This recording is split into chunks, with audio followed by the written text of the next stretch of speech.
Good morning, everyone. Thank you for being here today, each and every one of you. We've got kind of a full agenda, even though the number of items on the agenda are relatively short, but we're pleased today to have some officials with us from the city of Broken Arrow who are kind of going through a similar process, and they're here to share some of their thoughts and some of their wisdom and the things they've learned, both good and bad, about the process. And I'd like to ask Mayor Myers if she'd be kind enough to introduce them. I would be happy to do that. I do want to remind the committee to talk into your microphones because we're Zooming. And so we've got two committee members that are on Zoom, and we want to be sure they feel like they're getting all the information that's going to be shared. I would also like to ask that if you would, for the benefit of our guests, introduce yourselves and maybe the entity or the area that you have an expertise in. Let's do that first. Hi, my name is Jim Berry. I am the hospital CEO at Northeastern Health System here in Tahlequah. I'm Dana Bourne, and I am marketing at NSU. Mark Gish, retired banker with Bank First. Cameron Fight James, I serve as the special assistant to the chief of the Cherokee Nation. Janet Barr, retired administrator from Northeastern State. Michelle Naylor, and I own Fidelia's Cafe and Catering downtown. Great. Lots of expertise among those. Do we have And two more. Dylan? Do we have Dylan Dylan? is not here. Yeah, I'm here. Okay, here. Dylan, if you all would go ahead. Dylan Springwater. Dylan Springwater Fence and Lawn Care. And Chrissy, I think, is on Yeah, that. Chrissy, are you on as well? No. She's not on. In the slopes, that's where she is. Thank you for being here. I'd like to introduce Michael Spurgeon, and Michael is the city manager for the city of Broken Arrow, and I'm gonna let him introduce the guest that he brought with him today. Okay, well, thank you, Mayor. I appreciate this opportunity to everyone that's here today. I may probably bounce back and forth just a little bit. I just can tell you how this, the genesis of this. Last October, I had the privilege of working with Mayor Myers when I was involved with the university and an award I'd received. And we were on the football field actually for homecoming, and we're having a discussion just about city government in general. And she mentioned to me that you all were going through the process to look at general obligation bonds and your next capital improvement program initiative. And I said, wait, we're doing the exact same thing. And she talked about, some of the opportunities and challenges you have as a municipality in regards to actually getting your support of your voters for such an initiative. And we just had a brief discussion, and she said, Michael, would you be willing to come down and talk to us? And I said, absolutely. We just need to find the right time and date that works for all of my folks as well as for you. And so that's what the genesis is here today. To me, anytime there's a mayor or there's elected officials involved, I think it's always important that the counterpart from my city be here. And you couldn't find a better advocate for local government and community involvement than our mayor, Deborah Wimpy. So I have the mayor, Deborah Wimpy, here. Deborah was Deborah was first elected in 2017, and she served as a city council member. And then in 2021, she became the mayor of Broken Arrow. And so I've been blessed to have her. She's on the NLC board now, National League of Cities, been heavily involved in the Oklahoma, basically the Conference of Mayors and OML and so forth. So she's a real community advocate. She's very involved with an organization called Soldier's Wish, which focuses on helping veterans. And you may have heard of Soldier's Wish, and don't be surprised if she doesn't try to coordinate something with you before we leave today, because it's a passion of hers. Mayor Wimpy went through her first general bond obligation in 2018 with the city. We passed our a bond back in 2018 of right at $211 million. We had 6 propositions. All 6 of those propositions passed. The lowest percentage was about 67%. There were 2 propositions, one for stormwater and one for streets, that got into the 70%. And so Deborah is very familiar with what is necessary to go out with the public education and building support for the initiative. I also have our assistant city manager, Kenny Schwab. Kenny Schwab heads up the operation side of the city of Broken Arrow for operations.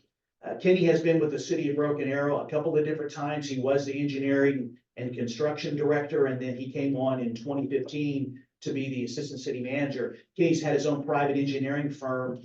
He's one of the leaders in the state of Oklahoma when it comes to stormwater management anything to do with water and sewer. People know that Kenny Schwab is an expert in that area. Kenny has been through with the city of Broken Arrow, as well as in his private business, a handful of different bond initiatives and putting together estimates, doing public education. So he's very, very familiar with that process. And I also brought with me our communications director, Aaron McCullough.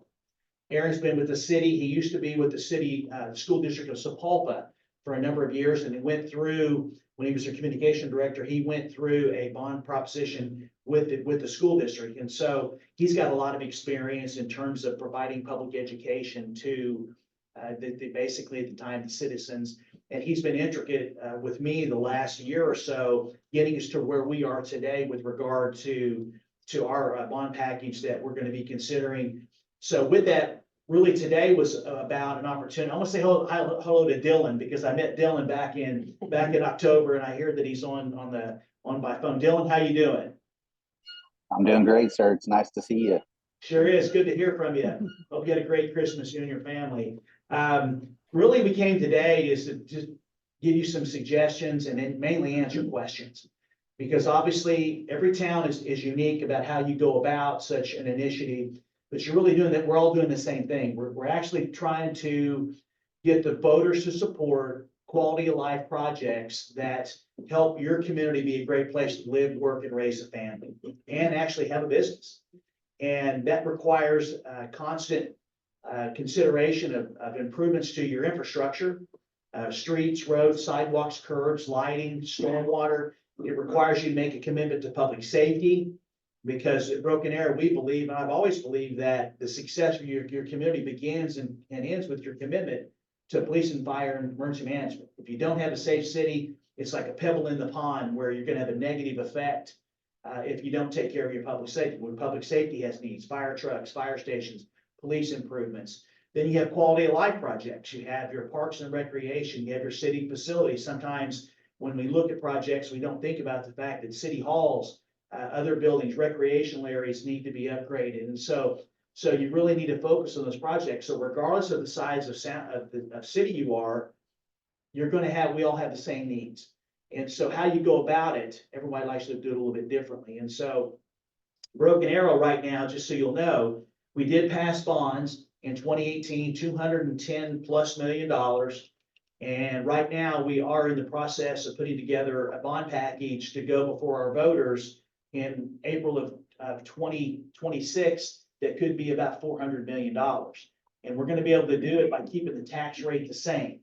We've had such tremendous growth in our assessed value, and we're paying off general obligation bonds that we issued previously, that the finance director and our financial advisor believe that we could be looking at around $400 million. The good thing about it is that our assessed value has grown so much that we're going to be able to do a 10-year package in 8 years. So we've been able to sell more bonds than we'd anticipated because of the growth in our assessed value. And so we've been very blessed to be able to actually go back to our voters really a couple of years earlier than we thought we would. Now, Broken Arrow has a history of supporting general obligation bond packages because we have really focused on making sure what we say we're going to do, we do.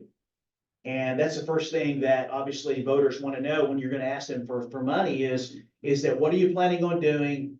And did you do it? And when you go back to them, remind them this is what you did. And so I have a few comments I'm going to make, but I'm going to ask the mayor to come say a few words about the importance of public education and well, you may have a question for two, but really today we have some information to leave with you, but really I thought would be best is really what questions do you have? I can talk to you about what's important to us. I can share with you what we're going through right now, where we are, some of the considerations that we have. That's what we're going to do today, but really I wanted to make it more interactive and more engaging with you and asking us questions. And you know what? I think we're going to take away things from you that we're going to be able to use for our bond package because nobody's got a lock on all good ideas. And so we're hoping that we can bring some things back to our city that will basically could be helpful that we may not have thought of that you all are thinking of, and together I think Oklahoma will be great. If we can get more bond packages passed, the quality of life in Oklahoma is better. People stay here, people move here, and it's just everybody benefits from it. So with that, I'm gonna stop and ask the mayor to come up and say a few words, and then we'll go forward accordingly.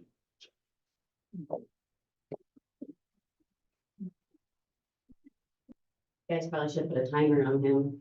I didn't know I was gonna be speaking, but I'm honored to be before you guys. He's spot on about when we focus on things within our individual cities that keep our city growing and thriving, and we focus on those quality of life projects and keeping our infrastructure, because that's what it's important, right? And keeping safe cities, then it makes us stronger cities, stronger, and then our state is stronger, correct? And then, like he's saying, that the tourism part of that will then help grow our cities as well. But really educating the community. I guess it's been how many years now since you guys have had this bond, 2016? Is that right? It's been a bit since 13? Okay. But a lot's changed, right? Social media's changed. So you really have to get in front and you have to, not in a good way either, but you just have to get in front of them and make sure they understand the importance of why this is necessary and the quality of life projects and why it's important to continue to create and improve your city. Like we've painted our light poles and people started complaining about our light poles being like, why are you funding that?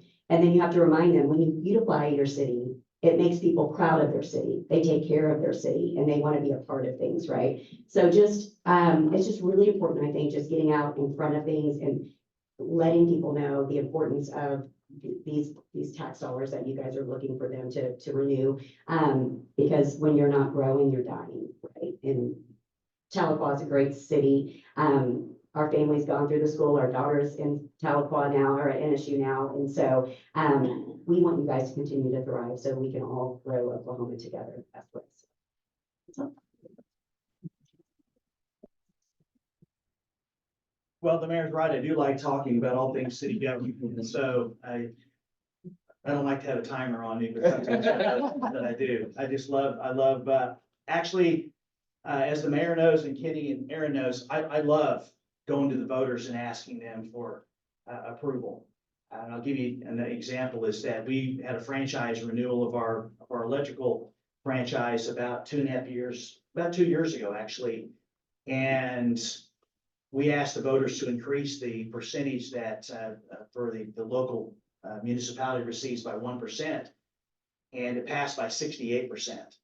And we use that money for economic development. But the more importantly, it was an opportunity for the council and myself and the staff and the community leaders to engage with the citizens to talk about why it was important renewing the franchise, as well as increasing the by 1% the amount that they have to pay that will go back into doing economic development administration and to providing incentives. And so to me, anytime you get a chance to go before your voters and ask them for something that's going to benefit the quality of life, I really always enjoyed that. And I've had the privilege in my career to go before the voters almost a dozen times. And, quite frankly, if I was keeping score, I'm like 11-1. And what failed was a parking garage that we basically went right back to them and they approved. And so it's an opportunity. I think the city should look at this as an opportunity to actually go engage with the citizens and find out what is important to them. And from looking at the article that I read in the paper that Aaron provided with me, that's exactly what you're in this process. And it's apparently from all the folks that are here today, is that you get a lot of interest in your community. To see this many folks here have that interest says a lot about their interest in seeing the city continue to be a great place to live, work, and raise a family. And so what I wanted to do, if it's okay, is that I came up with 5 things that I think are important that you should consider when you're thinking or considering a bond package. And then from there, however you want to proceed, if you will, be glad to answer your questions. I also had some other information. I was going to ask Kenny Schwab, our assistant manager, actually put together 5 booklets for you. And these booklets actually are from our 2018 general obligation bond package.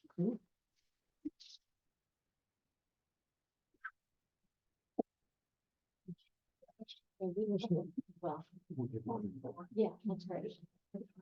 Share with them. That's right. So I'm gonna ask Kenny to take you through that in a few minutes, because there's some great information that you maybe something in there's a takeaway for you to think about as you look at your bond package. But here are the 5 things I wanted to share with you, and I hopefully these will be helpful to you.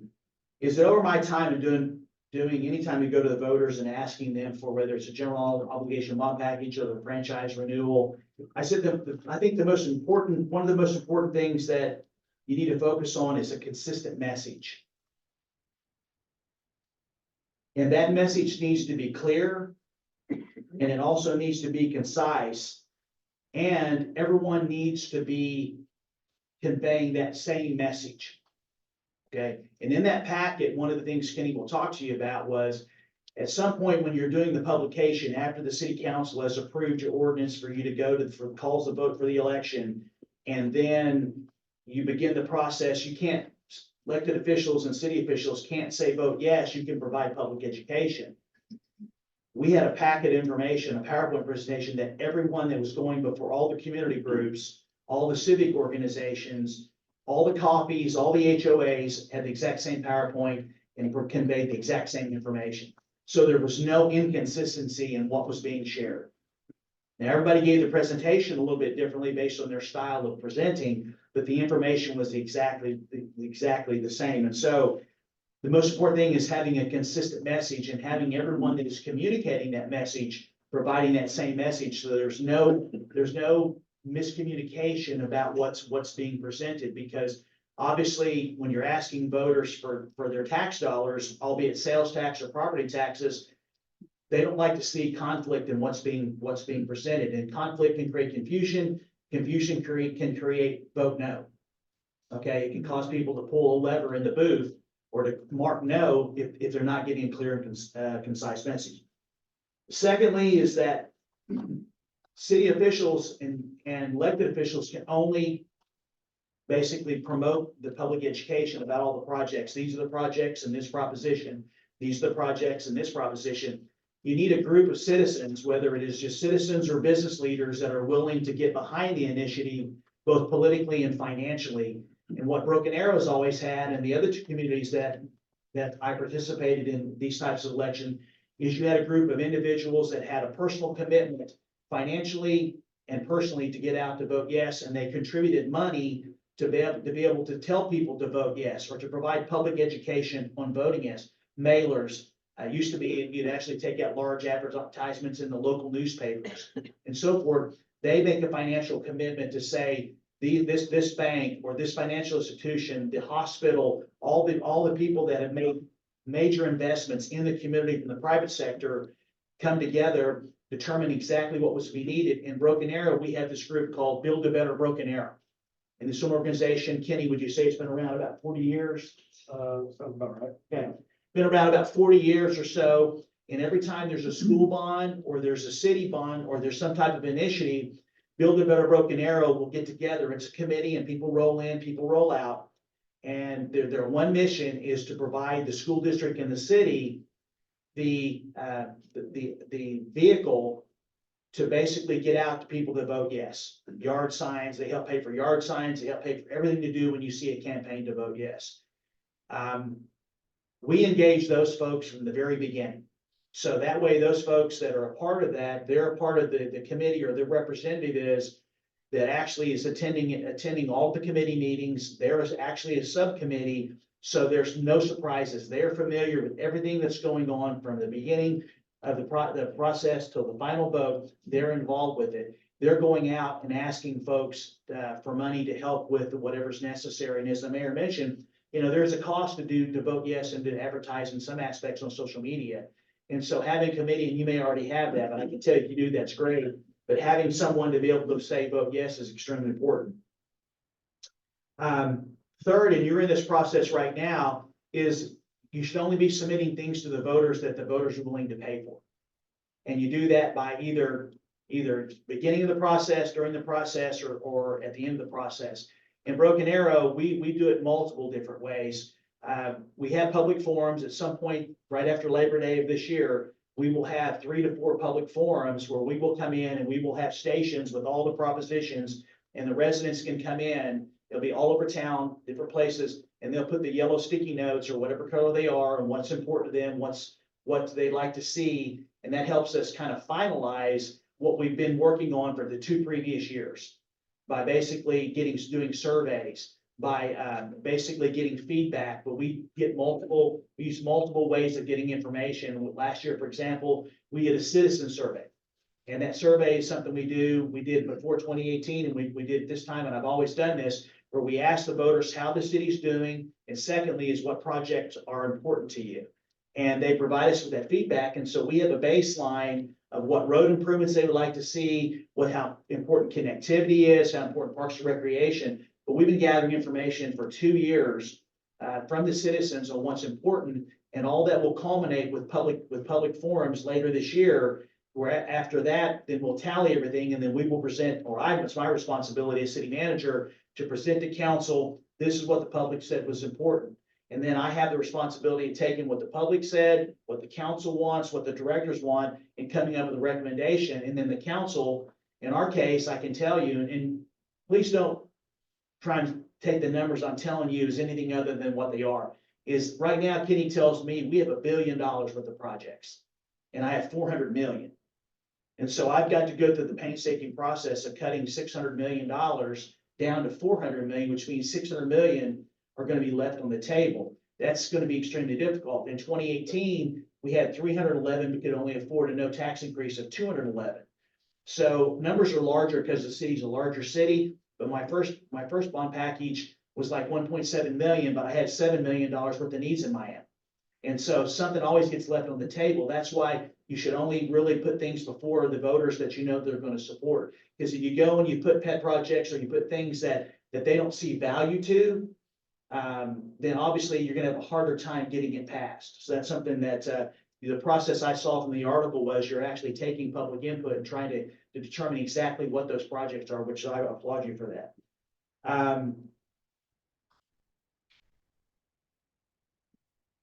Probably the fourth thing, and this gets where it gets really tough, is that you have to you need to pay attention to those people that are against what you're doing, but focus your efforts and concentrate on those people that want progress within your community.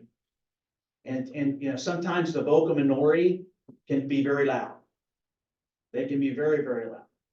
But in order for a community to actually maintain a quality community, you have to go before the voters, because there just isn't enough revenue from your sales tax and other revenues to be able to pay for projects. And so you can't concentrate a whole lot on the vocal minority. You have to focus on building coalitions within your community amongst your department directors, your police, your fire, the private sector, your citizens that want quality life projects, and stay focused, because sometimes the comments on social media, the comments that people have about projects and misinformation, it can be a little discouraging. But I think you have to remember, that's why you have committees, is that you're doing what's best for Tahlequah, doing what's best for Broken Arrow, because you're not going to stop the vocal minority that basically don't think you need to do this, or there's another way to pay for it. You can get hung up on that. You should pay attention, because there may be some information or things they're saying that you can, maybe misinformation, that you can come and you can overcome what they're saying and put out correct information. But stay focused on the positive and stay focused on finding those ways to communicate what you're trying to do and the benefits for your city.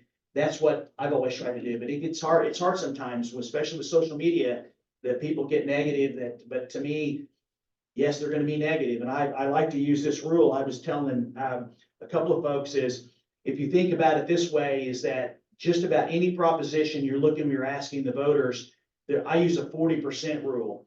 30% of the people are going to vote no matter what you tell them. And 30% of the people are going to vote yes because they believe in it, which really you're trying to capture a majority of the other 40%. So really that's the area that you're focused on. And I'll give you a perfect example. We knew that 30% of the people were going to vote no against the franchise renewal. We got 68%, which I look at it as I got 38 of the 40% that I had available. And reality is that, you know, there's some people you're never going to convince them we need to do this, or there's another way to pay for it. But then some people are going to be absolutely behind it. Like, you know, basically some of your businesses and your hospital administrator, obviously I'm sure he sees the value of reinvestments in the community. They're going to be behind it. Well, you know, stay focused on the positive. And then finally, it takes a committed effort of all the city officials. I mean, our council members, once council decides what the package is, the mayor and the other 4 council members, they will go to community groups, they will go out to the HOAs. wherever somebody wants to meet, whether it's 1, 2, or 3 people, they will be there. Staff will be there, the fire chief, the chief of police, everyone that has something, that bond package will be anywhere we need to be in order to talk to people, to educate them on that process. So really, you can't rely upon the city administrator or the mayor to be the only ones that are out there doing the public education. It takes all of the councilmen, it takes all of the committee members being involved with it, because obviously, no matter size of your town, the scale, you need a lot of folks that are out there. And so the commitment in Broken Arrow is all the directors, all the city council members, all the senior staff, that everyone will go out and they will actually promote this package and explain the benefits, answer questions about what's in the package. And then as a part of that is utilize the resources you have available to you, such as social media, your newsletter, your water bill and utility bills, anything that's available to you to be able to put out information about the package, I think is something that you should consider, because that's what we did. And the other thing is that in the last package, and we'll do this time as well, is we did small videos. We used our iPhones and then our cameras, and we went out to areas where we were going to do projects. And Kenny did a number of these. We actually went out and said, this road right here is going to be widened to 5 lanes. Right now, the traffic count at this is why it needs to be done. So we took advantage of every aspect of social media, of technology, to make sure that we were getting to people the way they communicate. So I know that's a lot, but I can talk some more about each one of those. But those are the 5 things that I think that really have helped me over my career and helped us back in 2018 secure such high support for our packages. And then finally, I didn't include this, but it's just, once you get the voters' approval, you have to remind them, because people forget. So when you have a project that you actually they approved, you have to tell them that you did it. You have to show them you did it, and you have to remind them that you did it. So whatever you've done in your last package, there has to be an element, and we do this all the time with our current package. Every time I actually sign a contract related to the 2018 bond package, I do a picture on the larger projects and basically say, this is the project that was approved at 2018 bond package. And when that project is done, Aaron's team will do a video saying, this was a 2018 bond package that we actually completed. Because it shows the public the trust that they gave us the money, we went and did it. And so that follow-up and reminding the folks what you completed in 2013 is going to help you in your 2026 package, because you asked them for money, they gave it to you, and you showed them that you completed it. So that's just a few things that I want to share with you initially, and I'm well glad to answer any questions you have about those items.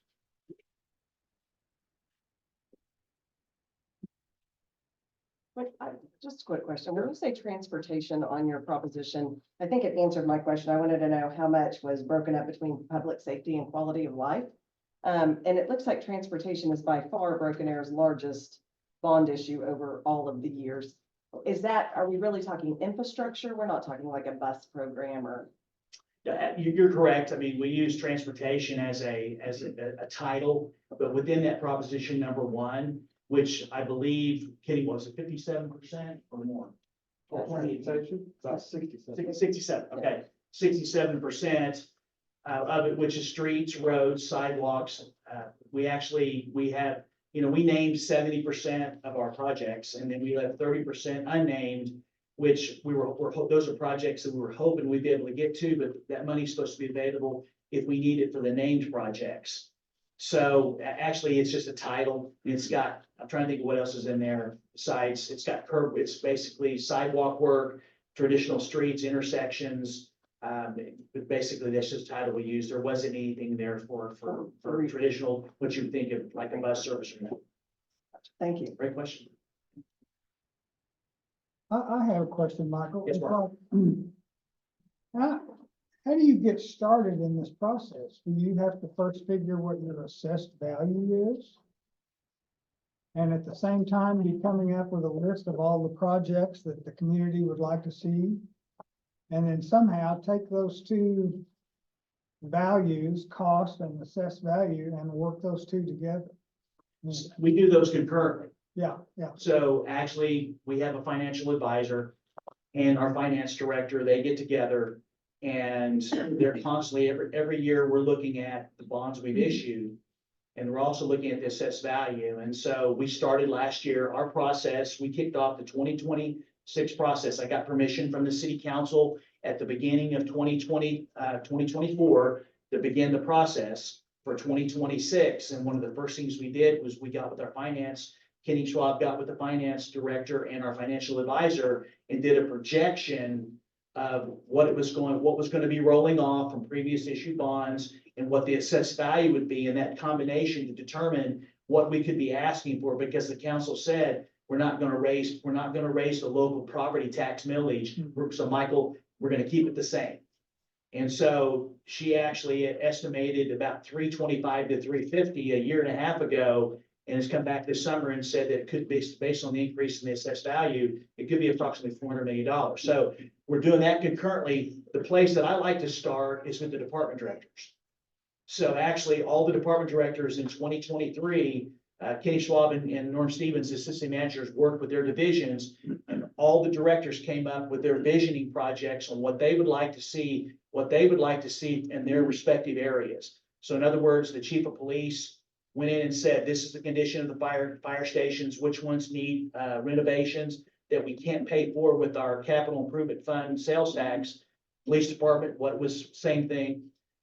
What new fire apparatuses we were going to need for the next 10 years. Same thing with our parks and recreation, same thing with our IT, for our IT infrastructure. But all the directors put together their recommendations in priority. So I have that sitting over here. Then the next thing we actually do is we go out to the community in the survey that we did last year. And we ask them with questions about, and we can provide you with that survey, ask them questions about what is important to them in certain areas. And then we're in the process right now doing micro surveys. So last year we did a survey specifically on roads. What roads are important to you? And we had almost as many people respond on roads as the entire survey that we had done 6 months earlier, because roads are going to drive it's been proven that improvements to your road system is more likely going to drive your entire project, or your package, I should say. And so we've got their input. So now that I've got their basic input from the directors, I've got the citizens starting to bring into focus what's important to them. And then we have community group. We have organizations that we work with under contract that utilize our buildings. We went and met with them about what they would like to see in city facilities. And so it's a series of going and asking the directors, the council, the user groups, the public, what's important. And we start culminating all this information. And we now have that in a large master plan document that probably in February, I'm going to see for the first time, led by Mr. Schwab, of all the projects and the estimates that our consultant put together for us, so we can start looking at how I'm going to present this to the council in the late spring. But you can do both at the same time to give you an idea about what you could actually ask the voters. But you won't know the exact amount, Mark, until you get to that point when council calls for the election. But you can get good estimates. Okay, thank you. Is that helpful? Yes, very much. Thank you. Kenny, Aaron, Mayor, anything to add? You covered it. I have a quick follow-up question on the survey. So of course, engaging your citizens is good practice of government, but they have to engage back with you. And so what formats are you delivering those surveys I'm gonna in? let Aaron speak. Cameron, right? Yes. Okay. Thank you. Hi, Cameron, Hi there. and members of the community here as well. Like, what a great turnout. I mean, we did not expect this whenever we were on our way up here, so this is fantastic. The surveys, I cannot emphasize enough how important these surveys are. And credit to Mr. Spurgeon for doing this in the past, and we've all learned from him. And the community has really been engaged with us on these. We did that comprehensive one in January of last year. We went for about a month on it. We partnered with a third-party company that does this nationwide, so we were able to actually get some benchmarks. So we're able to see how we compare to some other cities and that sort of thing across the country. I think they do this with about 500 different communities across the country. And so it really gave us a good indication of where we stand. And what we found with that is that we have a really good standing within our community. They feel like we are providing them with good public services, utilities, stormwater drainage, that sort of thing. They've given us a really good idea of their perception of Broken Arrow, and how they feel about living here, how they feel about promoting Broken Arrow to their friends, their families, that sort of thing. And they gave us an idea of some of the steps that we need to take as we move forward to 2026. We put in just a few little things, we dangled a few little carrots in that comprehensive survey for them, just some ideas that we were looking at. Parks and recreation, that sort of thing. In that 4 weeks that we had that out there, we had about 4,000, just shy of 4,000 responses. It had a margin of error of about 3%, which is fantastic because that's going to tell you that if you get 68% support on something, you know, it's going to go up to at least 71 or it's going to end up to 65. So it gives you a really good indication of what your entire community thinks about your city and the things that you have planned. The micro surveys, these allow us to do a little bit deeper dive into some very specific things that we learned from that overall comprehensive survey. And as Mr. Spurgeon said, the first one we did was on roads, and a team of us got together and we put together 40 different options around town, 40 different locations around town, some intersections, some north-southbound arterials, some east-west arterials, give them some ideas on here's some areas that you have told us before in the past that we've seen as far as being challenges within our community, as far as traffic flow is concerned. These are some of the areas that we're going to be considering perhaps. Let us know what you think. They rated them. It gave us a really good indication of what Mr. Spurgeon talked about just a little bit earlier. Don't put something out there for the voters unless you know that they're gonna support it, because you don't want to put out a pet project that isn't gonna help their quality of life. And roads is all about quality of life. And so what we were able to do with that, we got 10 really good ideas. I'd say 10, would you say? We got about 10 really great ideas that we're gonna be able to consider with this bond project as we move forward. We just did another one with connectivity and still working through those results right now. This was to look at our sidewalks, our trail system. And again, this was just, in these micro surveys, we're only keeping those out there for about a 3-week period. But we're still getting just as much response out of those as we are that comprehensive survey that was out even longer.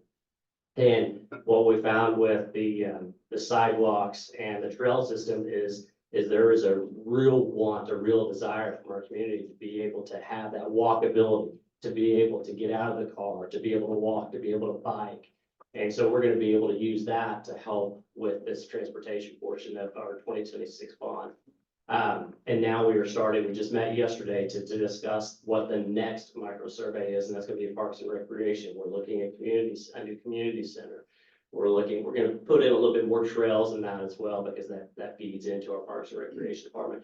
But again, I go in a little bit of detail here with this because I can't express enough how important that is, because you're going to get those citizens that are truly engaged, those who are civic minded, those are the people who love Tahlequah. Those are the people who want to see Tahlequah thrive, as Mayor Whitby said just a little bit ago.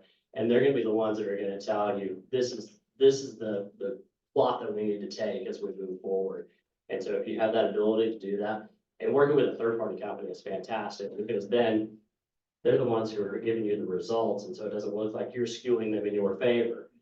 It's this third-party company that's giving them to you. So that was my follow-up question. This is getting a little into the weeds, but that's what I wanted to know. Was that who designed the survey? And then was it issued by Qualtrics, or did you all use a marketing PR firm? So we used a company called Polco, and we are still contracted with them. We signed a 2-year deal with them. It was around 18 grand, I think, for those 2 years. We had a committee of the mayor and our current vice mayor, and then about 3 or 4 of us within the city manager's office. And we had a citizen survey committee, and they have a template that they use that they give everybody else. But you want to tailor it towards your community. And that's exactly what we did. And we sat in that conference room, probably an hour and a half, 2 hours, I think. Going through each one, yeah. We went through every single question, and that comprehensive survey, it was legit. I mean, this thing was probably 20 minutes. It was a commitment of time for people. And so we went through every one of those. Is the poll company, are they checking for validity and all of the testing? They do. They have mechanisms on the back end that minimizes some of that ballot stuffing, if you will. And it's funny, I laugh because I think back to a conversation I had with them, and whenever we were trying to figure out if that's who we were going to go with. And I said something about, well, how do you keep it from people, about stopping doing the survey more than once? And there was about 3 people on the call, and one of them kind of chuckled. And he said, yeah, that's a misnomer when it comes to polls. He said, it's tough enough to get people to take a survey once, much less than twice or 3 times.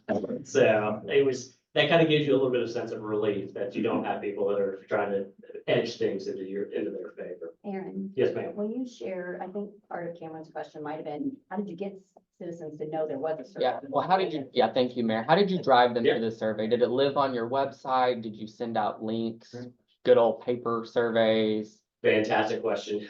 Yes, and yes. A combination of all of it. Everything. We did social media. So you met people where they were at? Absolutely. I spent 20 years before I got into public service. I spent 20 years in television news in the local TV market there in Tulsa. And so meeting people where they are, where they're going to get their news and information is one of those things that's been entrenched with me for the past 20, 25 years. So absolutely. We did email blasts to our subscriber base. We worked with local media. I can't tell you how many stories we had of them coming out and doing stories on us and this comprehensive survey. We have a fantastic partnership with KRMG. Mr. Spurgeon is on every Tuesday night at 5 o'clock, shameless plug. And we probably talked with Skylar Cooper, I'd say at least 2 times during that 4-week run of the comprehensive survey. And it's building that relationship, so that way we can promote it a little bit better. We have a My Broken Interaction Center app, and we use the push notifications tool on that just to remind folks, 1, that the survey is out, 2, we're about halfway done, so if you haven't done it yet, you still have about 2 weeks. And then with 2 days left, hurry, don't wait, you need to do this now. We created that sense of urgency so that they understood that it was now time. And then, of course, we were really strategic with social media as well. But we hit the full gamut with it. Utility billing, Mr. Spurgeon mentioned that earlier. We also did that as well. We threw out letters to that. Perfect, thank you. Yeah, absolutely. Did you say POLECO? Yeah, POLCO. I can get with Karen and I'll give our representative to her. So Copy of the survey. I have a note. Okay, I thought you wrote it down as he was telling me to ask for that. That's right. So let me tell you a little bit about the survey. So the council not only wanted to get information about the bond package, they also wanted to find out what the public thought about how we're doing. And believe me, it wasn't 20 minutes, it was 35 minutes. That survey literally took approximately 30 minutes or so. And, you have the standard deviation during elections, you hear all the time is that, this candidate, that candidate is up within the standard deviation. Well, we only needed about 400 approximately responses to get that standard deviation. And if everybody basically completed, we got what, 4,000? We did. We got 4,000 responses. And I give Aaron all the credit because we kept doing exactly what I think you were referring to, Cameron. We kept driving people back to the survey about why you need to complete it. So the survey, it has, the first part of it is really talking about what you think about the services we currently provide. And people could rate us on everything from A to Z. And then the second half was questions about, potential bond package and what projects are important to you. And for me, it was really good because you want to know how you're doing. How are we compared to the national standards or national averages? And all of our scores were very, very high, except for a couple. We didn't score real well on internet service in our community, which we don't provide. So that was we're glad we knew that wasn't going to be very good. And obviously, transportation was about at the national standard, but the folks said we need to be still continue to focus on road widenings, intersection upgrades, and so forth and so on. But what it's done for me was on that side of the study that talked about how we're doing. Now it just gave me the chance to give all the directors their goals for 2025. Because now the directors have their goals to where even if you walk on water in your area, I want to know how you're going to continue to walk on water. Okay, we need to be better, then give me 3 ways that you're going to make that area of our government better. And so it worked that side. And all of our responses, I gave those to the state of city. 9 out of 10 people said that responded said they would live in Broken Arrow for at least 5 years. 8 out of 10 said they would recommend Broken Arrow as a place to live. I think 7 out of 10 basically said they like the direction that the city's heading. So it gives your elected officials and your city administrator and your utilities folks an opportunity to say, how do the folks think we're doing? And then, you know what you do? You go out and you actually show them what you're gonna do to improve those areas, and you come back and you resurvey again in a few years, and if you're doing things like you should, you're gonna get better scores, because you're actually touting the things that you've done. But on the other side, it's about what projects, like I see now, Kenny and Aaron, they're data guys. Okay, they're hugely data driven. The mayor and I are more data and understanding the community. So we try to balance between council members understanding their responsibilities, elected officials to be responsive, at the same time, what does the data say? And so that's what's really good about our council, is they understand data, but they also understand the importance of making sure you're producing for the people that give them a grade card once every 4 years. And so you got to find that right balance in when you do a bond package of understanding is what does the data say and what is important to the community, because sometimes they don't match up. I mean, some of the roads, those top 10 roads, may not make the bond package because those were emotional. Those were emotional responses. The data doesn't support that road needs to be done, because there's data that says, for example, a 2-lane road doesn't need to be widened. Kenny's shared this with me until you get somewhere between 13 and 20,000 cars on it. Okay. Now, if you have to spend 17 more seconds at that light because you didn't make it through once, or at a stop sign, that doesn't need to go spend $5 million on widening a road from 2 to 5 lanes. Okay, but the data can drive certain things, but also there's political decisions the council members and the mayor have to make that because that's going to drive people to the polls, and that's just the reality.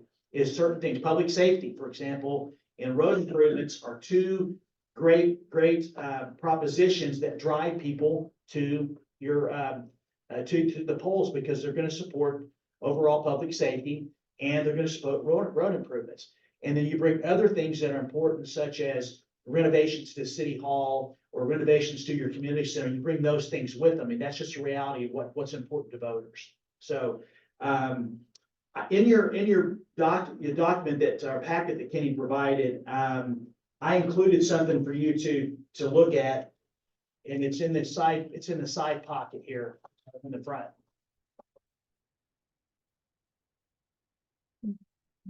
I don't believe me. Okay.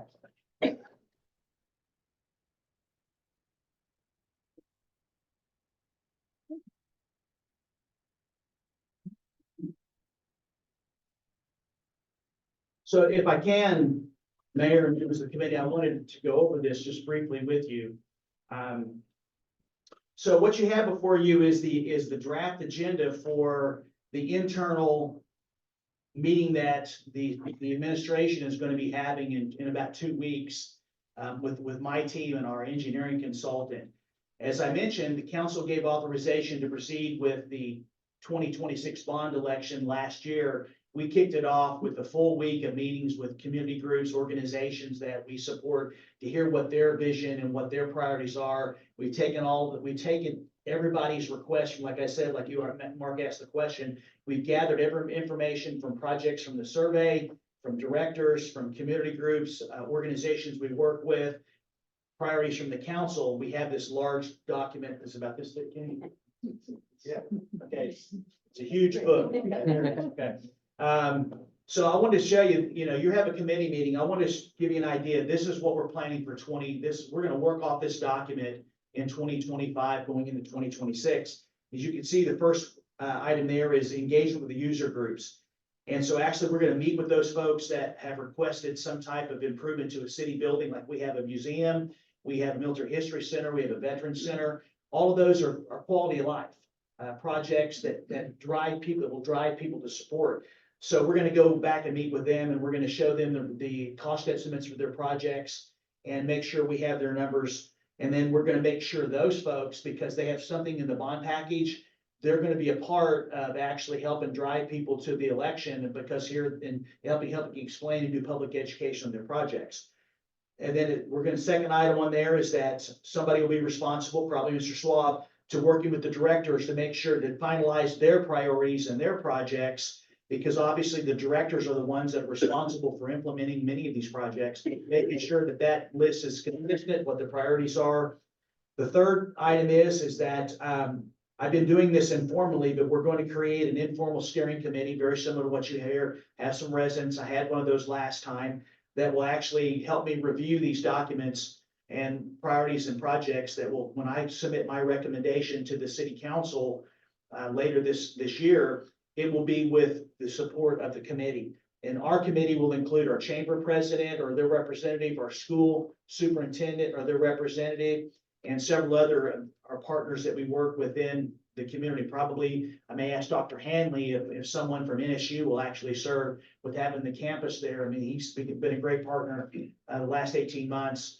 And obviously, I can tell you, I'm so jealous that you have the university here as a four-year school. And obviously, having the university as a partner and then having the Cherokee Nation as a partner, we're going to be reaching out to the Muskogee Creek Nation administration to see are there projects we're planning on doing that they feel like they can contribute to. So pulling those resources together actually extends the amount of funds that you have, and it shows your community that they're not going to carry the load, the complete burden, whether it's sales tax or property taxes, if you've got partners involved.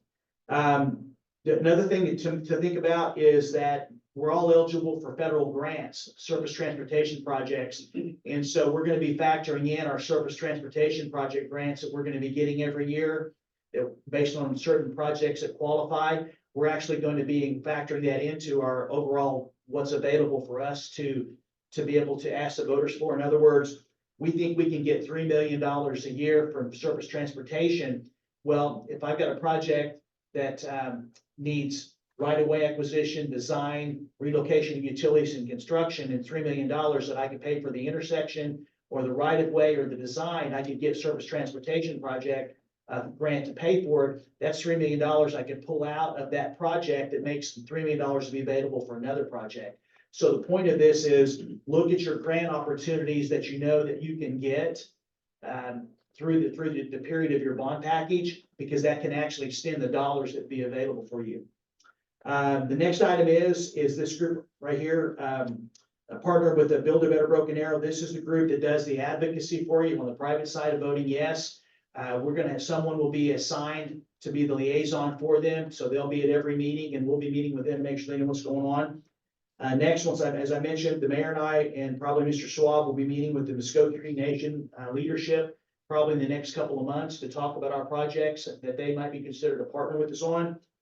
And then the next item is the appointment of subcommittees. Obviously, there's a lot to do. And so you can see these are someone on my administration team will be a liaison to all these different groups. So that way, when we have meetings like you're having, that person will come give a report about their interaction with that particular item. So that way the committee can stay focused on the 30,000 foot and then can actually give direction so that I can update the council on where we are with regard to updating them on each area that we're focused on. Next, obviously, you have legal involved. Legal is going to determine what language is appropriate for the bond, how to put your bond package together in the different propositions. And so someone from legal will be there at most of the meetings, or we'll have someone that will get with them to make sure they answer all the questions, because obviously it's not as simple as we think it is. You know, ordinances for bond packages are written like stereo instructions.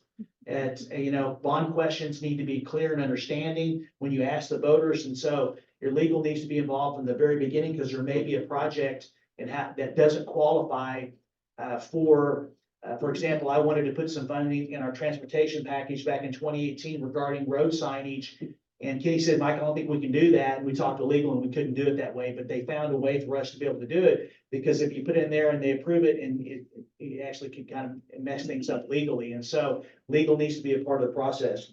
The city council needs to get updates periodically, and I'm sure Taylor and the mayor update the city council member on a regular basis about where the committee's at. We have a whole plan for public education, and we're doing it in phases. That's under item number 10.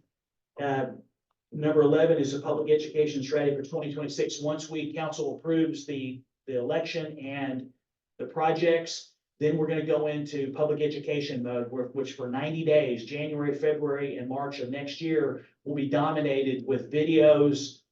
We'll do a very nice document that will go out to all the homes in Broken Arrow, talking about each proposition. So we'll have a 3-month window to actually do nothing, but I'll go to the HOAs, the community groups, civic organizations. Community engagement, public forums, we're gonna be setting those, as I mentioned earlier. They'll be at different locations and we'll basically tallying all that information. We'll try to do it like right after Labor Day because you try to do it late in the summer. People are on vacation, kids are playing sports and it's kind of hard, but once they go back to school, you can really get their attention to show up for meetings.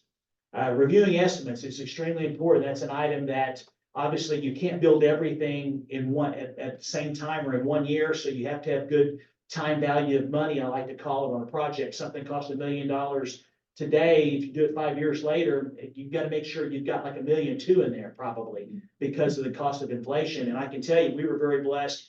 We got all of our city buildings under construction before COVID started.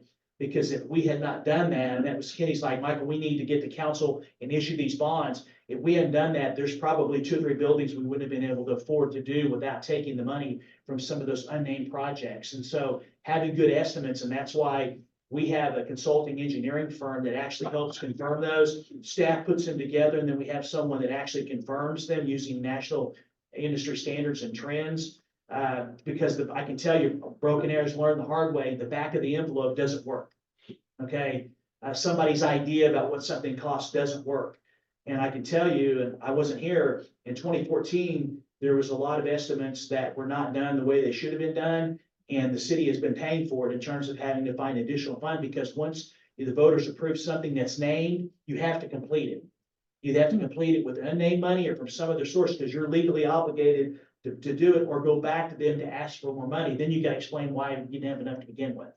And so your estimates are extremely important. So we'll spend a lot of time next month going through these estimates with a schedule. To answer your question, Mark, once we know if it's $400 million, it probably won't be $40 million a year for 10 years. It may be 21 this year, 52 next year, based on assessed value and bonds rolling off. So Kenny will put together a schedule, and then council will approve that schedule of sale, with knowing that only the first year or 2 is probably going to be etched in stone. The rest are very flexible based on priorities from the community. The next is adding new projects. Some point you have to cut things off. You have to say, this is the deadline on when we're going to look at projects. And at that point, this is the package. And then you figure out how to cut that down within what's available from that package. And then obviously presenting it to council. I mean, if you keep, I keep council informed about every month about what's going on, but starting this year, definitely every single month, it'll be updated on where we're at, what's happening, because ultimately they're the ones that have to actually look at a package and go, okay, there is $900 million here. We only got 400. Here's my recommendation. But the mayor and the council are the ones that have to go, okay, what does the data say? These are the projects that are going to make the $400 million. And it's a good thing if you have more, because it actually kind of helps set you up to say, look, if it didn't make it, here's why. But the next time we go to the voters, that should be something that should be considered. So you sort of create yourself a master plan on, because all those projects that we didn't get approved in 2018, they're all back on this list right now. So, but that doesn't mean they're going to get approved, because they've got to compete for other projects. And then obviously getting together on a regular basis, which I understand you're doing, is a great thing, and taking input from the public. And so I left you this just to give you an idea. This is our kickoff meeting agenda for January 15th. And then we'll be meeting probably once a month for the first 6 months. And I think that once we get down to the public forum, we'll actually be going to probably about once every 2 or 3 weeks. And then when we get to the actual public education portion next January, we'll probably be meeting in some way, shape, or form, probably once a week or about every 10 days. Because obviously we'll have a complete list of where we need to go to talk to people. And when I send people to do presentations, I always send 2 people. I send someone to give the presentation and someone to take notes, because you can't do both. And so what happens is the person that's taking the notes comes back and writes up a summary about what was good and what was a concern. And then we share that with everybody afterwards. So that way, the next person that's going at it, if there was a concern, we tried to address that concern in the presentation. So it's just a constant revolving for 90 days, answering every question we can to make sure the public is fully aware. So when they go to the polls, they have all the information they need and they're all informed to make a good decision. So. Nothing to it, huh? Well, it's a lot of work, but I can tell you the benefits for your community. Michelle was talking about yesterday our Rose District. Our Rose District was a combination of voter approved bonds and the Vision 2025 bond package that was approved back in the early 2000s. Okay, that was the vision that council members had back then. Deborah and I, and Kenny was a part of much of that downtown. We have benefited because we've been able to implement what the people before us approved. And that's a lot of responsibility that they said, okay, here it is. Now you all are responsible for it. Well, our Rose District, in terms of being national recognition, I mean, most people know. In fact, kiddingly, people that are east of Broken Arrow, about as urban as they want to be is the Rose District. Okay, they don't venture too far to the west. That's about as urban as they want to go, which we benefit from. And so, you know, I just think it's a matter of, you can see the fruits of your labor when you get the voters to approve something in the package, and you got to tout your success by telling you approved it, you did it, we finished it. And you can really see the benefits to your community when you go out and you work hard. And for us, $200 million was a game changer. We're able to convince the voters for $400 million. I mean, it could be life altering in many respects in terms of continuing the great improvements we've done in our community. Public safety wise, there'll probably be another station or two in there.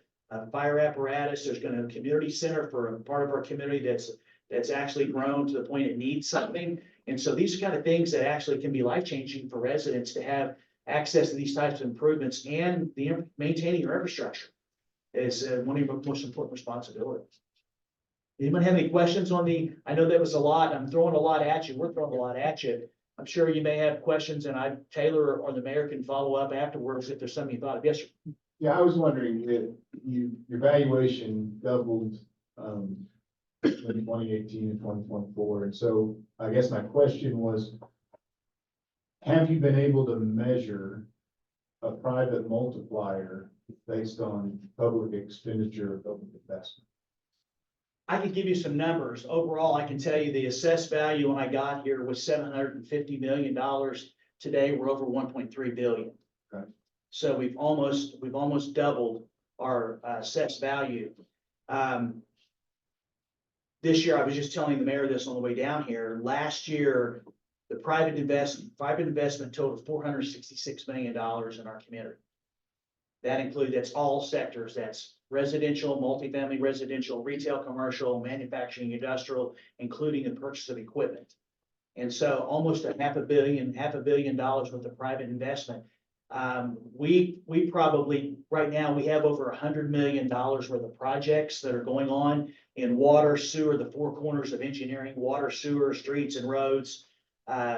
So I would say this is that I can say specifically for Rose District, we've probably put in about $40 to $50 million in the Rose District. We've had about $80 million to $90 million worth of private investment. So it's been 2 to 1. Okay.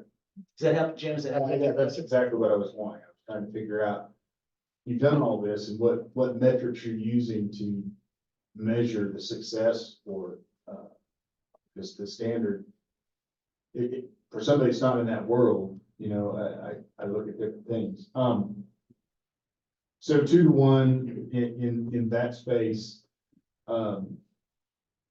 What was the comparison, say 2013, 2014, as far as valuation? Kitty may be able to answer that question. The American and I can tell you is that, We said it was 700 billion, no, 400 billion. As you measured it last year. 466 million. Yeah, 460, okay. Mm. Not billion, sorry. Do you have any idea what it was 10 years ago? In the downtown, in downtown area. I can tell you this. 466 million. I can talk in terms of sales. I can get that information, okay? I just don't have it with me. Okay. But I can tell you sales tax wise, in 2013, 2014, the amount of sales tax being generated in downtown Broken Arrow was like less than 17,000. Today, what is it, Kenny? It's almost 750,000. Okay. Approaching 800,000. That's excellent. Thank you. And in fact, we jokingly say if there was a car downtown, you know, on Sunday morning, it was probably not operating. And they needed to be towed.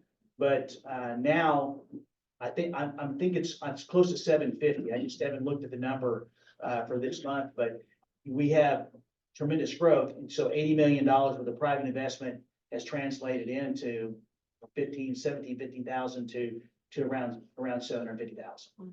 Thank you. I have all that, I have all those numbers, but just not right off the top of my head in terms of what the assessed value were. Actually, that we actually did a TIF district. In the Rose District was a TIF district, and a majority of the money the city borrowed, it was a TIF district that the city actually borrowed the money ourselves. So we actually borrowed the money, we did two things with it. Number one is we gave a large incentive of around $6 million to a company called Flight Safety to retain that company within our community. And then the other half of it, about $6 million, was for public infrastructure. And so, but we also committed about $3 million of our own money, and so as the TIFs coming in, the dollars, we're paying off the bonds, but we put an interest rate on the money that we took out of our savings, and so before we actually close the TIF out, we'll actually repay the $3 million we took out of savings with interest.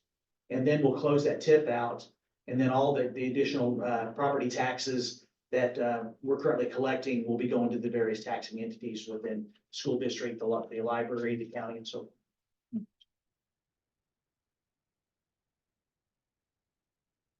I've got a question. Yes, yeah, So how was the decision made to go to a geo bond rather than a revenue bond? Kenny's got one more hit. Great question. For the city of Broken Arrow, we have typically done the geo bond, which basically goes to your property taxes, your ad valorem. That's something that we have done for almost 40 years.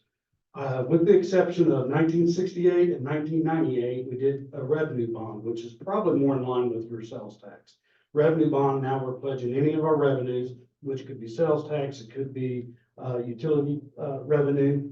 1968, we pledged a revenue bond and we used it for water and sewer to build our wastewater treatment plant in Indian Springs.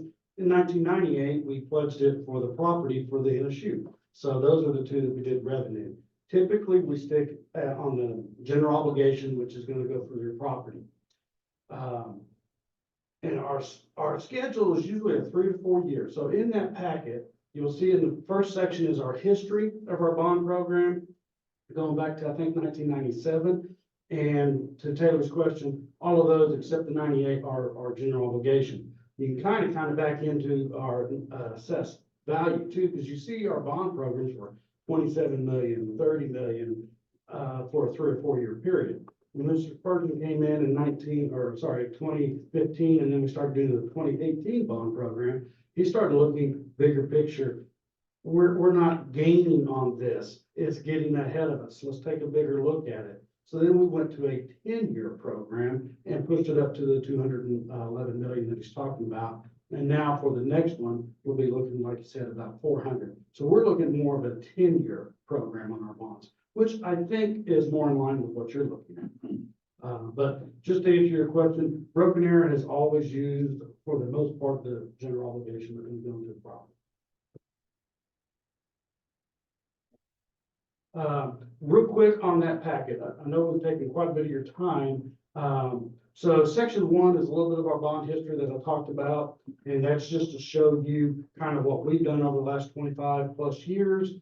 Section 2, for a bond program, we kind of look at it in 3 phases. You're kind of in phase 1, and that kind of corresponds with our section 2, which is the preparation of the program. Where do you get the projects? I suspect the people sitting behind me from your organization know more about your community than anybody. They know where the street problems are. They know where the drainage problems are. They know where any of the utilities, they know where the buildings are outdated and we need to maybe bring something up to ADA. They know the community probably better than anybody. That's a big part of where the projects come from. As Mr. Spurgeon said, the first thing he did was bring in our directors and said, if you had a wish list, don't tell me, I don't care about the cost right now. What would be the project that you want to see today and looking forward for 20 years? Where would you want your department, your entity, your organization to be? And that list will generate those projects for the most part. And then the second side of that is, then we go out to the community and get their input. We have a lot of users group, just like you do. You probably have baseball, soccer, football, little league, all of that, basketball, you probably have a senior center, all of it. We have veterans as well, so we went to all of these entities, for us, Broken Arrow Public Schools, we went to them and brought them in and their partners and talked about projects. For the school, where do you have a school planned? Can you let us know? Because my street may not be able to handle your school. So let's work those two together. That generates those projects. And then we start putting the cost on there. In that section 2, the preparation, I show you a spreadsheet that we use for our roadway projects. We use basically a standard, once you go through today, in 2025, I want to do a project and we may not build it until 2030. That's 5 years out. I have to estimate it in 2025 dollars. Well, then I've got to escalate it to 2030. Well, that's the start of the construction. It may be 2032, 2033 when I get it done. So we have to escalate it up in building prices, construction. Also, today, I don't have the design in front of me, so there's a contingency factor of maybe 25, 30%, because there's a lot of unknowns. I don't know if I'm going to widen that road. I don't know if I'm going to get into some sacred ground out there that's going to cost me a lot of money, some court issue. Tahlequah has the scenic rivers. You've got a lot of other environmental impacts that you may have to address. So there is a contingency factor in that. That's in that one spreadsheet that kind of shows how we come up with our cost. Hard cost of construction, that you've got the soft cost of the engineering and anything else, the survey, any permits that may have to be. So all of those are broken out and included in that. Then the second, for us, the second phase is promotion. Mr. Spurgeon talked a great deal about the promotion side of that. I think what the brilliant side of the 2018 bond is one PowerPoint. We created, as he said, one PowerPoint. We went to homeowners associations, their annual workshop, and got up and presented our program to them. We went to American Society of Civil Engineers. They asked us to come speak at their annual event, and we came and presented our bond program. What happened when we went and presented those to really the consulting engineers or public works or something of that nature, well, then they donated to the program that funded the bond. Keep Better Broken Arrow. That's where the donations were coming in, and they were sending monies to that. So those public speaking opportunities with one PowerPoint and one message.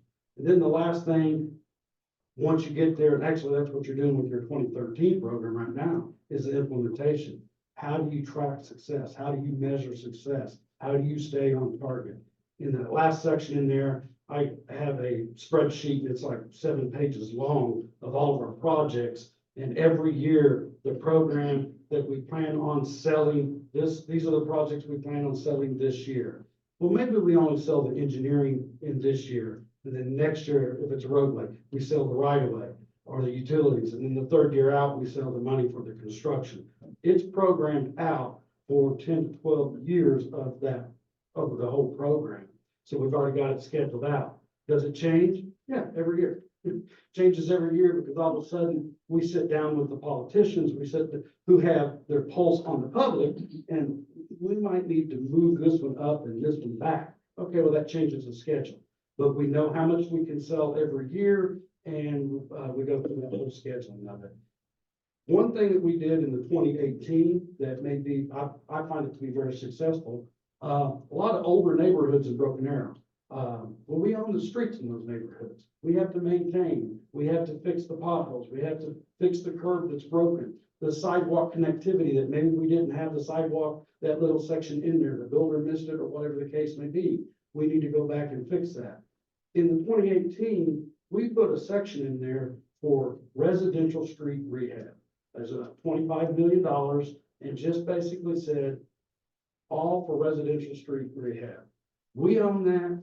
We have to maintain it. We have to keep it updated. It's an investment in our community, but the public owns it, so we have to pay for it and maintain it. So we have a lot of dollars, 25 million in there just to go through those streets.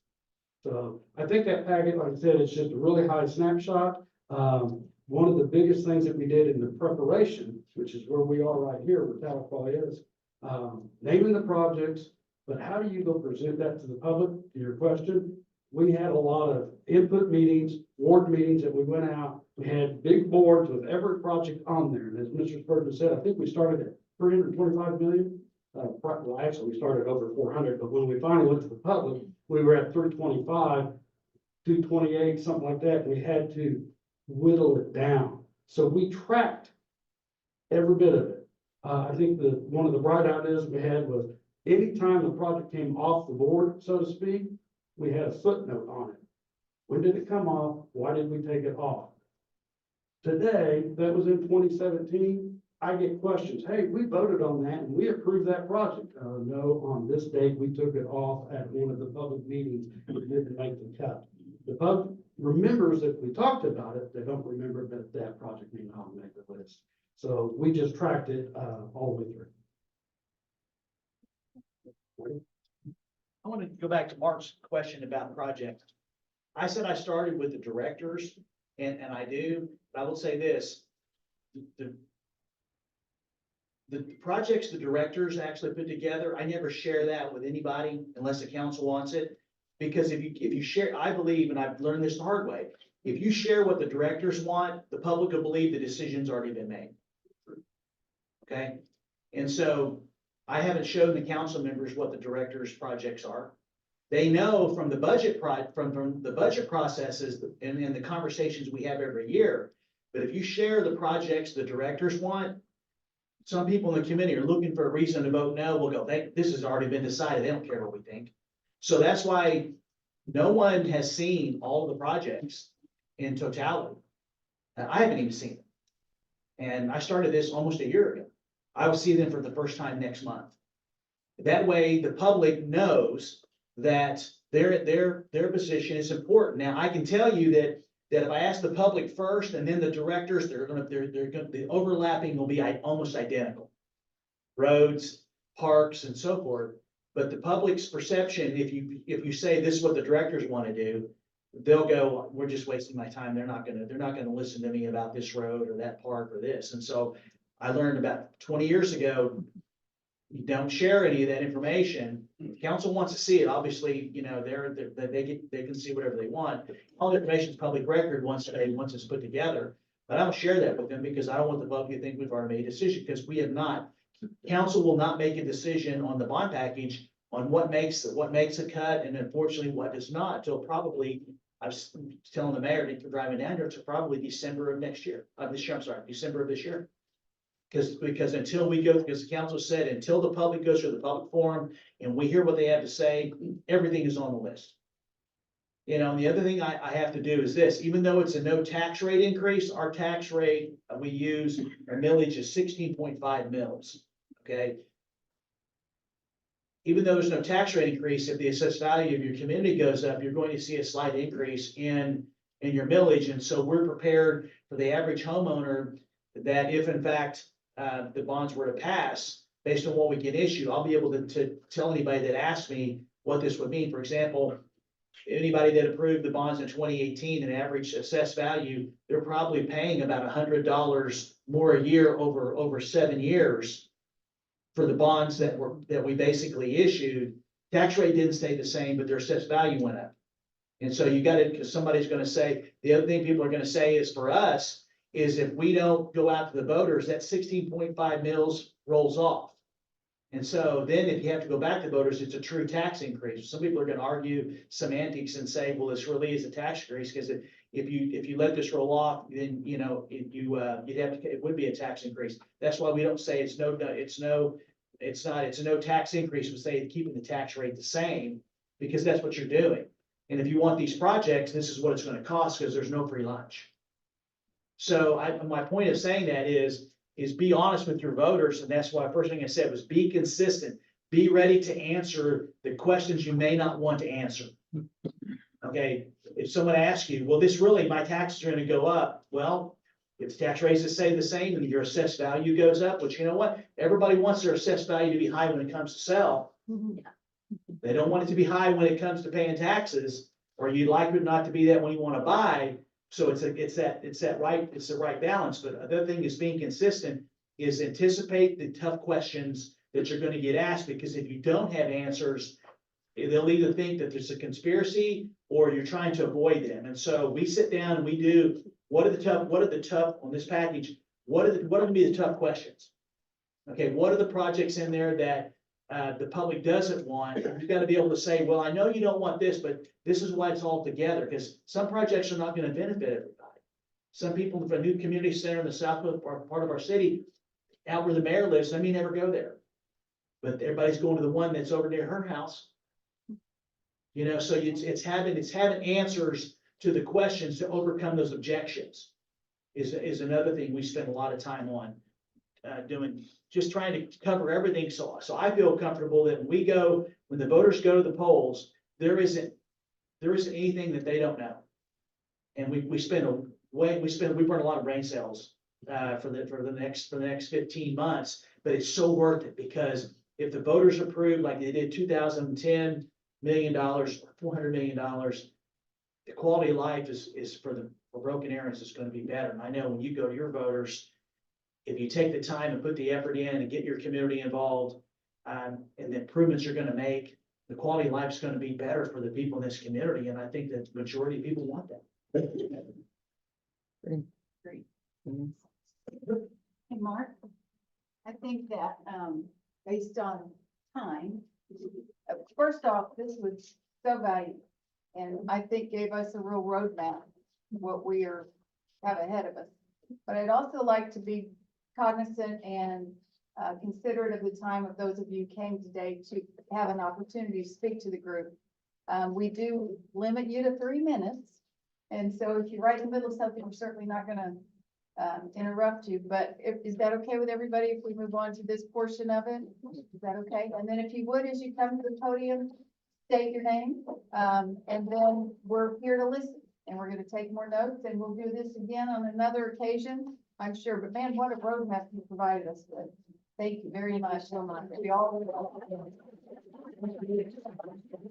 If you are ready, we'll hear what you have to say, for sure. Hello, I'm Sherry Clark. I live at 512 Wheeler Street. I'm a new resident in Tahlequah. I moved here. I bought my home in 2021. I also serve on a committee that I formed in November of 2022 with other individuals here in our community looking to expand our ability to handle our individuals with developmental disabilities. Basically, we've come to a conclusion that we'd like to see a multi-generational facility that would be inclusive for elderly as well as foster kids and our individuals with developmental disabilities. We just don't have any facilities like that currently. It's a large project that we've planned, but we've decided that we're going to start with a respite center, day place where individuals who have individuals with disabilities can have a break and give these individuals an area where they can form their, workforce skills and that kind of thing. We've had a lot of involvement from Senator Mark Mullen's office, as well as Deputy Warner, who has attended, as well as our mayor. Really have enjoyed that, and it's moving forward slowly but surely. And then I'd also like to bring up the fact that when I purchased my home here, we've had some issues within the Wheeler Addition. So as far as infrastructure, I'd like to address you on that. The road at Cedar and Kim Street, it was developed from a dirt road, so all that natural tree and natural grasses were taken out, and the entrance to the Wheeler Addition is Kim Street and Cedar Street. And what has happened with that paving, it's concentrated all those waters into a 4x4 foot drainage, and it goes right through my yard. I've lost a 20 by 30 storage area that had electricity to it, with like a tiny home is what I wanted to use it for. I've lost my fence. I've lost 15 trees, And it's not just my home that's affected by this water runoff, it's the entire Wheeler addition. With this new roundabout that's going in, we're looking at, taking away the Wheeler addition, the Wheeler Street entrance. And now all of the Wheeler addition will be concentrated on that Kim and Cedar Street, for our entrance and our exit to our homes. So I'd like to, have you guys address that issue from the standpoint that the city has purchased 2 lots and we need a water retention pond. Thank you. Ms. Clark, one question. What was the name of your organization that you It's called formed? the Dreamcatcher Ranch, a multi-generational neighborhood. Thank you. Thank you. There others with comments to make? Did you take your name? Ray Hammonds, I've worked with the city of Tahlequah. I gave you some paperwork up there. One of the things I urge you guys to consider is the expanding and making a animal shelter that's a little better than the one we got. We are, as we grow, animal issues are growing as well. So we need a place for quarantine in the animal shelter life. Disease is a big thing, sickness is a big thing. We need to be able to take care of that. I won't take up a lot of your time, but there's just a brief sheet of a cost estimate, a rough cost estimate, if this does make the short list, and we'll come back to the more definite cost, but we're gonna go too far, because I'm here today and things. But it is something that we do need to work on. Our Poundmaster Vicky Green and our coordinator Richard Cochran does a wonderful job in managing what they have. And but it struggles with 1 in 3 animals we can't go catch because we don't have a place to put them, 24 pens. So they do a great job of rehoming and adoption program, but we do need a bigger facility. We need a better facility for sterile purposes. So if you would please consider that. And if you have any questions, I'm easy to get a hold of, just call me.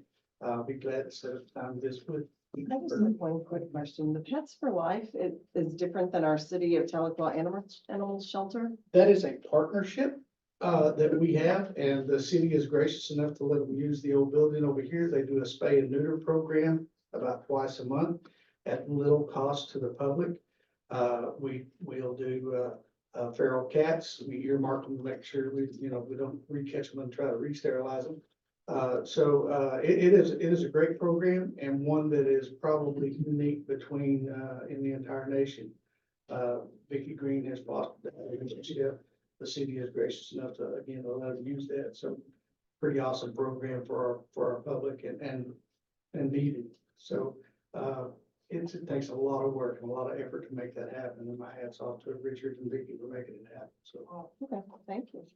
Ray, I have a couple questions. yes. Is the estimate that you provided, does that meet the current need, or have you used a little bit of growth into that space? We put about a 20%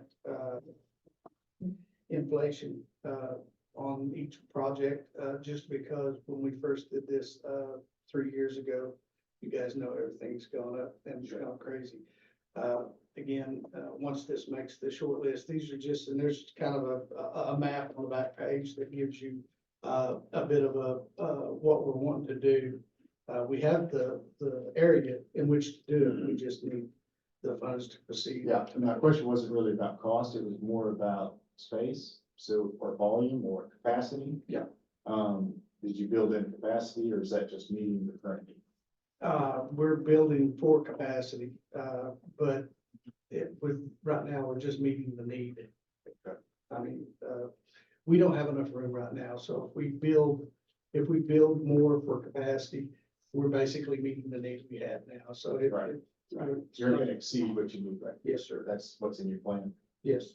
Okay.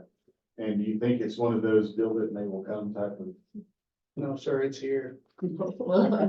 right, but how do you estimate the need is, I guess?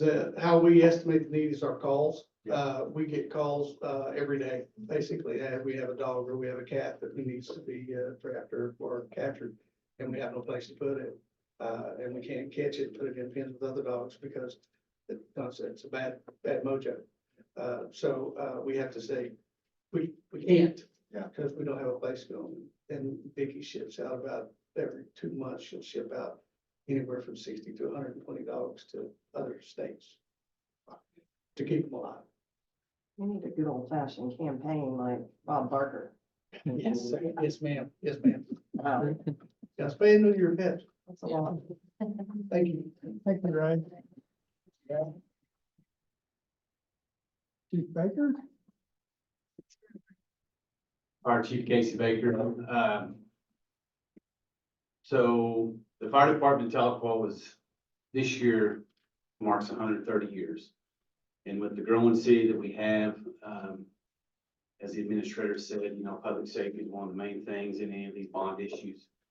And the growth of our city, with the growth of our department, it started off as a volunteer department. It's transitioned to a combination department, which is full-time volunteers.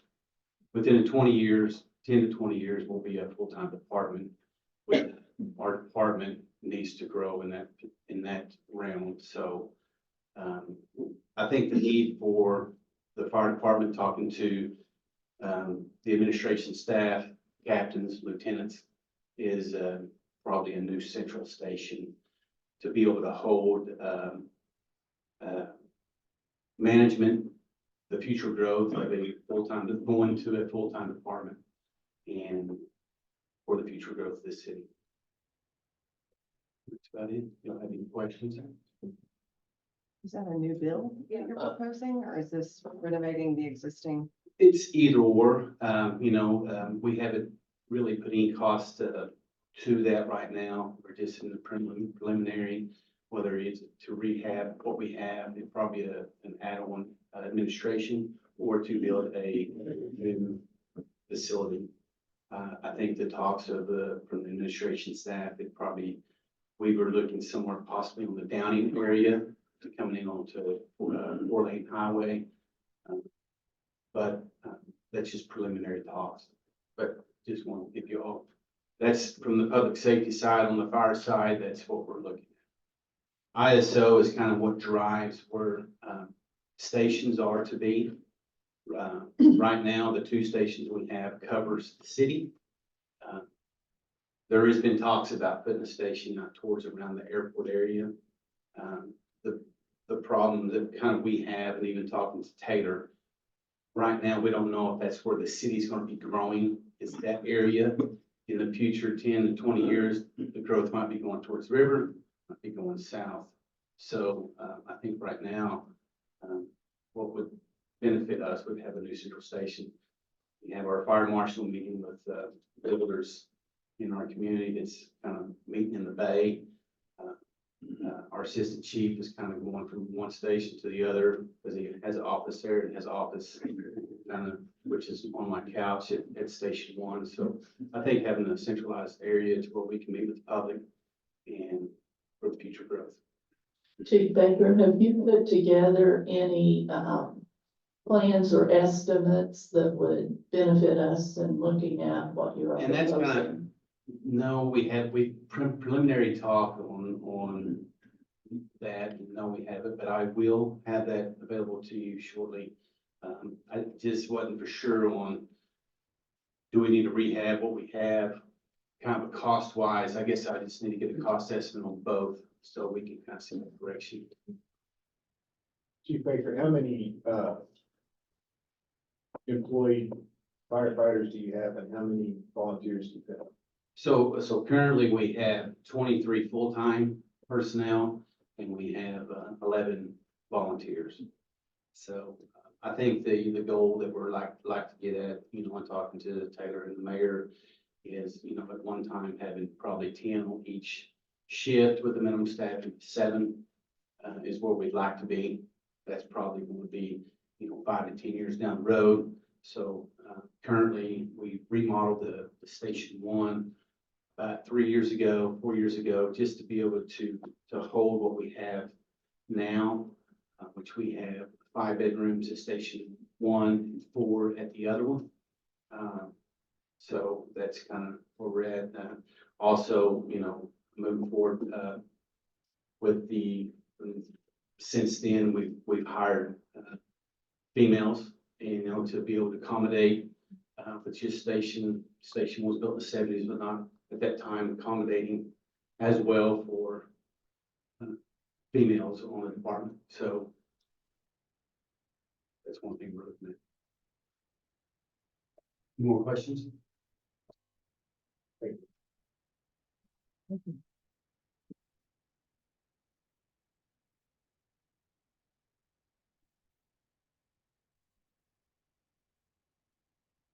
I am Captain Lawton. I'm not the chief of anything or in charge of anything. I'm just a citizen. But I do, at all of these meetings I come to, I hope for transparency and I ask for transparency.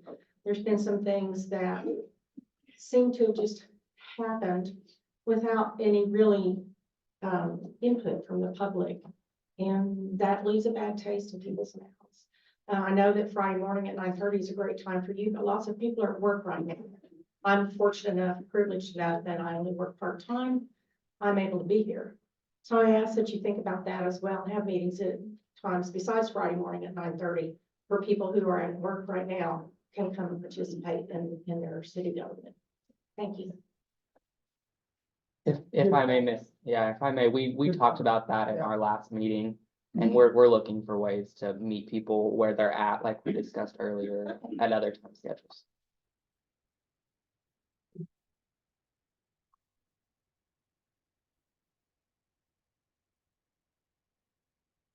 I'll be quick, I promise. I'm Jeremy Jones. I'm the branch manager of the Tahlequah Public Library. I don't know if you know, the library is a happening place. I'm from Muskogee Library, worked there for 14 years, and I was told Tahlequah's pretty busy, and I was like, no, they can't be busier than us. Well, I like to play comparative things, but it's a happening place.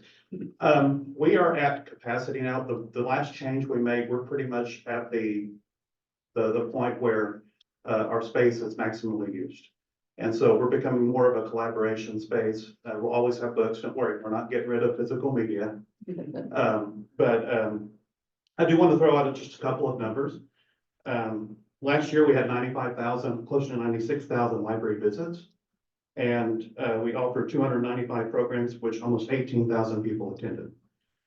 We have about 16,000 library cards right now, which we serve the broader area. So it's not just, the Tahlequah citizens we serve the county as well. But population Tahlequah's, we pretty much have almost hit that. So we would like to be just consider what that looks like in a new building or refurbishing of the current space. We want to be in conversation. In fact, I think I'm going to start a conversation with that in a couple of days. So, but that's all I want to say. Any questions from me? Jeremy, at the current facility, is there room for expansion beyond what's already there? When I look at it, it looks like it's pretty confined. It's pretty confined, yes. Really, the major issue we have right now, and there are other issues, is parking. It's finding a way to have more parking around us to meet our needs. I don't know if you've been there Wednesday mornings at story time, or Tuesday mornings now, we have 28, for baby bookworms, which is, 28 babies, well, not 28 babies and their parents. So, it gets quite busy and, our parking situation is a little limiting. How many parking spaces do you have at the library? Do you know? Say that? How many parking spaces do you have at the library? Well, back here, since this has opened up a little bit, we have some more, but I think there's like 14-ish. No, and yeah, it's pretty in that front parking lot. So that's the major thing, but we're looking to continue to meet people where they are, as you all have said, we serve the public and we're here to, we want to be involved, definitely as in the conversation of expanding or helping us serve people, but also to help with the committee too. So, Thank you for the service you provide. I definitely benefit from it. thank you all.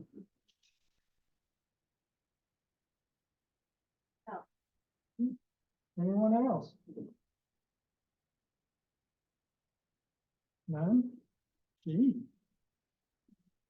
I think they're as overwhelmed as we are. They came in with a big list and then it became a lot ahead of you all and all of us. my hope is that one year we can catch up with Broken Arrow. Speed and the organization that they seem to have. They may be 25 or 30 years ahead of us. We'll get there, we promise. They're that big inside. Thank you all for being here Yes, very thank you. much today. We appreciate it. Mayor Myers, I have a question in terms of one of the things that was mentioned was getting input from all the directors. How do we go about that? Taylor supervises them, so I don't let him. Yeah. So, we've communicated with the department heads. We have a, every other week department head meeting with them. And let them know that these, meetings are happening and certainly include them, invite them to these meetings.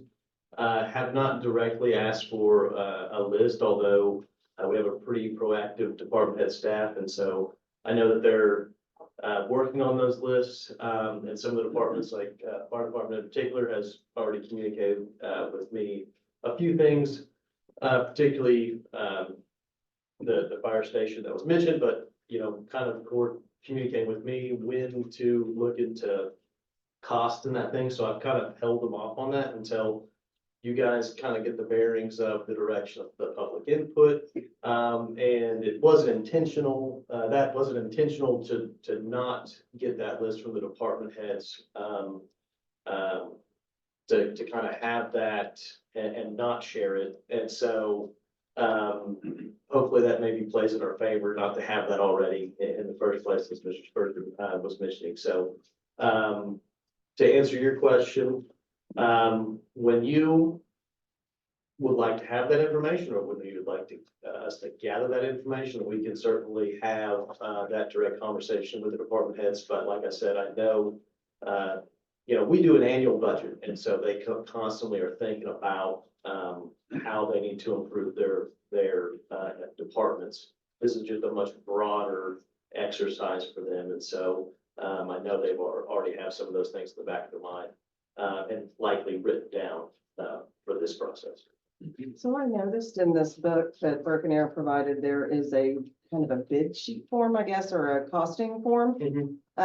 Is that something that we could go ahead and send out to our department heads so that they could kind of put their thoughts on paper? Yeah, so, I can't find it now, but I saw it earlier. I'll get one of those books. That's one of the critical aspects of this whole process that I think I mentioned at the very beginning, is getting very accurate, or as accurate as possible, estimates as you can, because it sounds like Broken Arrow probably went through an experience years ago with having not the best cost estimates. Our 2013 bond, we didn't have the best cost estimates, and so we're going to learn from that as well. And so starting with that, the department heads evaluating their possible costs, and then kind of going back to a third-party consultant saying, hey, do these reflect each other? Are we on the right track? Is an important step that we've got to make for that. But beginning at the department level, so we get a general idea, is a good starting place. I would just suggest that it be a consistent form so that it's all submitted in the same format. Sure. I would just say this is that I'll bond Mr. Swall will make himself available if you have a question for Taylor, because he actually created the form. He's amazing at it. So whatever we can do to answer questions about our documents, Kenny will leave his contact information with Taylor or myself, and we'll be glad to help. I mean, I've met many of you today. My wife and is a graduate from NSU, and her father was the dean of the School of Optometry for many years. And so, I not only do I care about NSU, I care about this community much more than I did 2 years ago, obviously. So your success is very important to me and my family. And so whatever I can do personally to help, we certainly will. So, because I would love to see you all go to your voters sometime in 2026, just like us, and we both are successful. So whatever we can do to help, I would certainly make ourselves available. And I knew NSU picked a good person for an honor and an award, but I had no idea that Jack was that this was winning at that. That's great. So I can ask a question to Taylor and Michael. Yes, sir. So to me, this is the most critical component of what this committee needs. And the mayor and the administration is absolute, accurate and correct cost estimates based on an engineer and not on a director, and I mean that respectfully. I'm all about the fire department and public safety. Let me make that real clear. They need this now. It's not 5 years from now, it's now. So how soon can you enter into, or maybe you wouldn't enter into early on a contract, a professional service contract with some engineering, get it out or however you do that?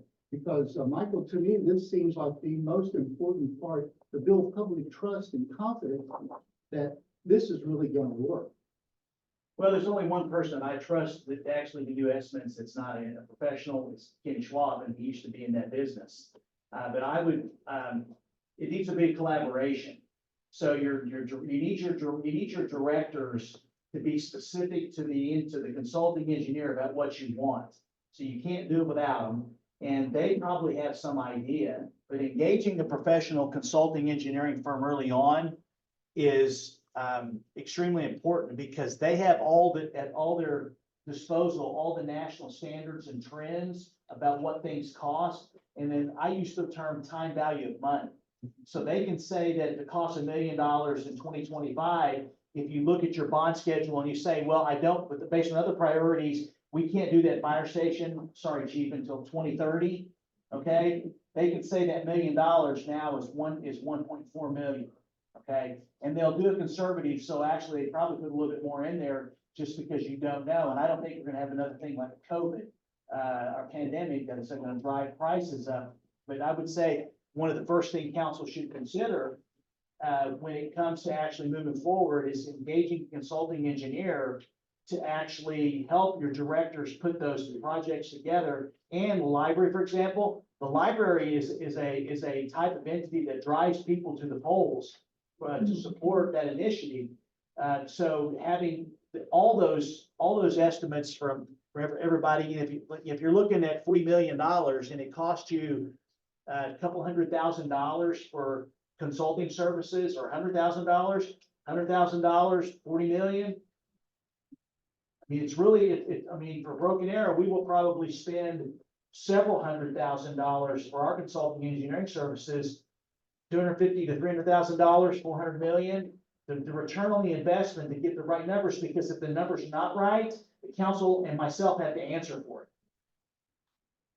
And so the time value of money and having an engineer and having accurate estimates, no disrespect to any director, a lot of directors have their own estimates. The engineering firm can say, well, did you think about this and consider this? Did you include the site improvements that need made? What about water, sewer, stormwater, all those things? Sometimes they're just, that's what they do for a living, so.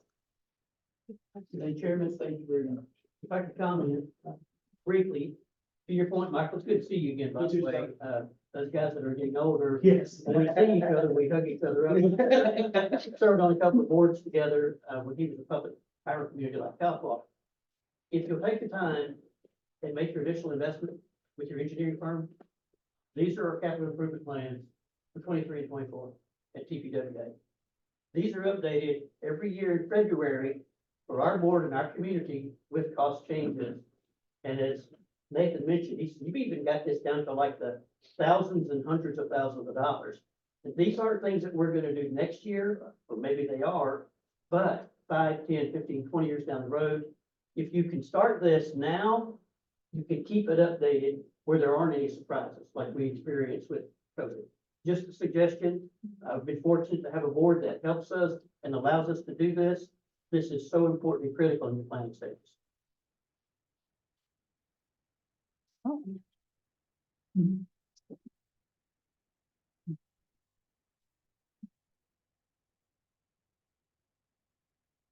Any other comments? Seeing none? Motion to adjourn? Motion. Motion made, is there a second? Second. Motion made and seconded, all those in favor say aye. Aye. All those opposed? We're adjourned. Thank you all for being here today.